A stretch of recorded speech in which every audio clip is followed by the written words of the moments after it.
Hey everyone, welcome back and happy Thursday. Okay, guys, so we have lots to talk about, lots to discuss, and that is exactly what we plan on doing. So, before we jump in, we are back to talk about Ariana Madix, her brother.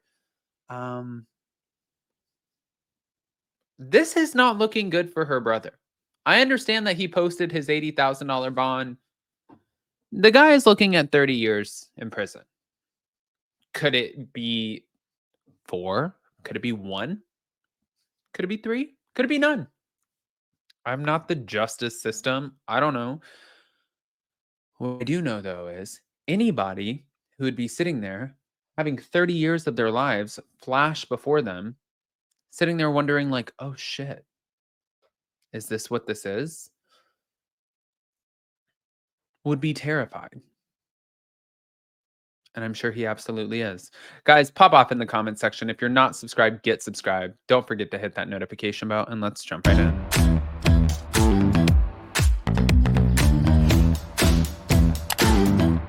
Cause no one can do it like we do it, like we do it, like we do it. Cause no one can do it like we do it, like we do it, like we do it.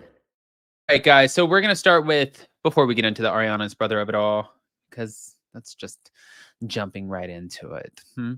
Now, thank you to Reality Blurb. Ariana Madix opened up about the upcoming 12th season of Vanderpump Rules during an interview with Tony Award winner Kristen Chenoweth, who applauded her for bringing business to Broadway. As Ariana continues to star in her second stint as Roxy Hart in Chicago, she praised Katie Maloney for holding down the fort at their sandwich shop, Something About Her, addressed social media criticism, and revealed her mentor while also talking Love Island USA and Broadway. I don't think that there's any word yet of any of it, is what she said when she was asked if she was returning to Vanderpump Rules for season 12 during the August 20th sit down for Interview Magazine. For now, Ariana is focused on performing in New York City while Katie remains in LA, ensuring everything is running smoothly at the restaurant. It's a lot of work. I'm really lucky and grateful that Katie Maloney, my business partner, is incredible. She's holding down the fort, killing it every day in LA while I'm here in New York. And when we get to be in the shop together, it's always the best. Ariana said, I love her so much. We have the best team, we have the best employees. It's just really a lovely place to get to spend the day and meet everyone coming in.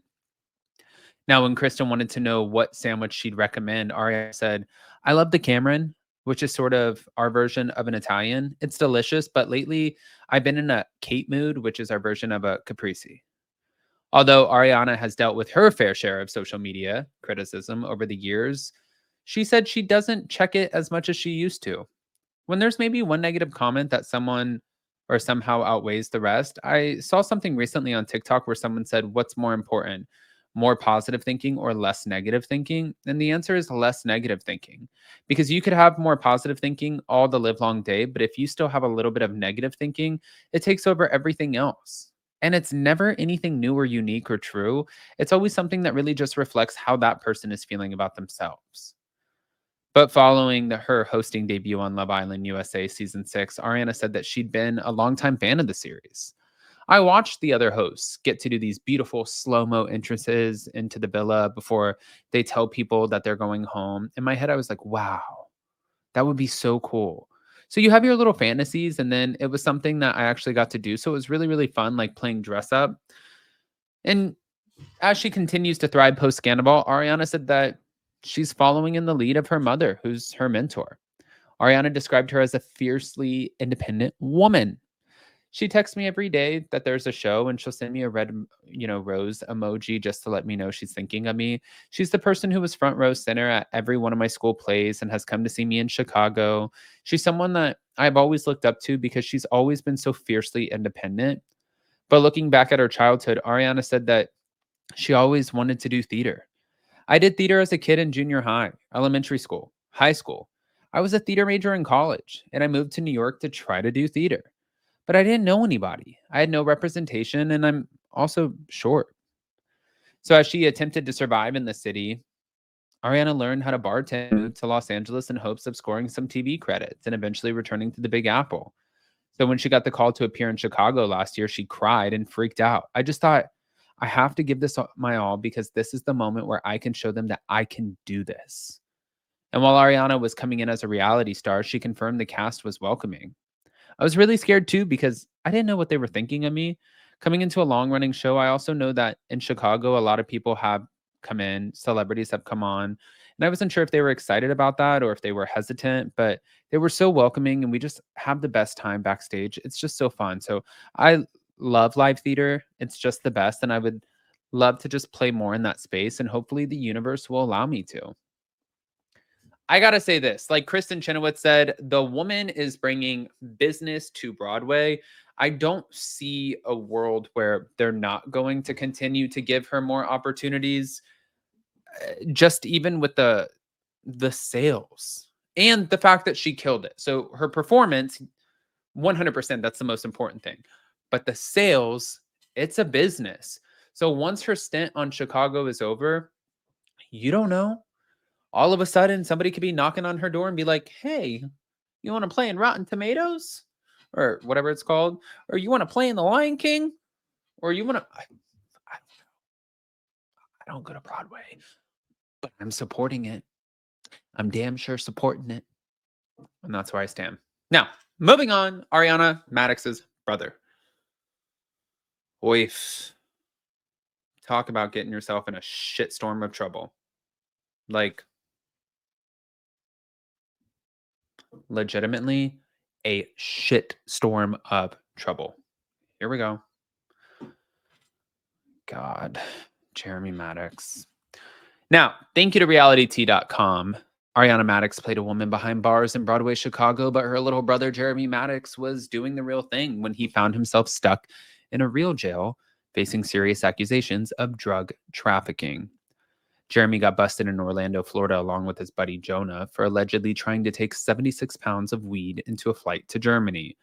Pro tip, don't do that. The agents at the airport slapped these two with felony trafficking charges.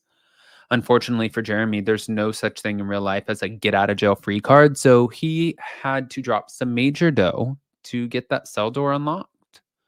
When Jeremy was taken into custody, the cops held him in a Florida jail without bond, and his lawyer fought to try to get some leniency from the judge, arguing that he needed to come home to California to return to work, school, and whatever else it is that Jeremy does with his free time.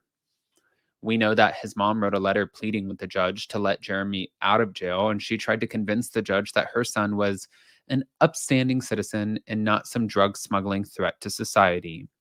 A judge eventually set Jeremy's bond to $80,000, but according to Radar Online, he ended up paying 10% to a bondsman to get out of jail. Part of his release granted him the freedom to go back home to California. However, he definitely cannot leave the country, and they revoked that passport. Now, getting out on bond is good news for now, but Jeremy is not out of the woods yet. His felony trafficking charge can carry a punishment of up to 30 years in prison. Guys, I just turned 31. That's essentially my entire life. Like, I can't even imagine spending from being a baby to now in a prison cell. Like, do you know how much you do in 30 years? It's just like, was that worth it? And what the fuck are you doing with 100 pounds of weed going to Germany? Like, what?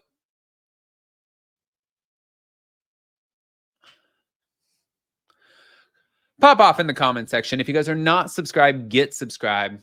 Don't forget to hit that notification bell. And yeah, we'll see you guys next time. Love you guys.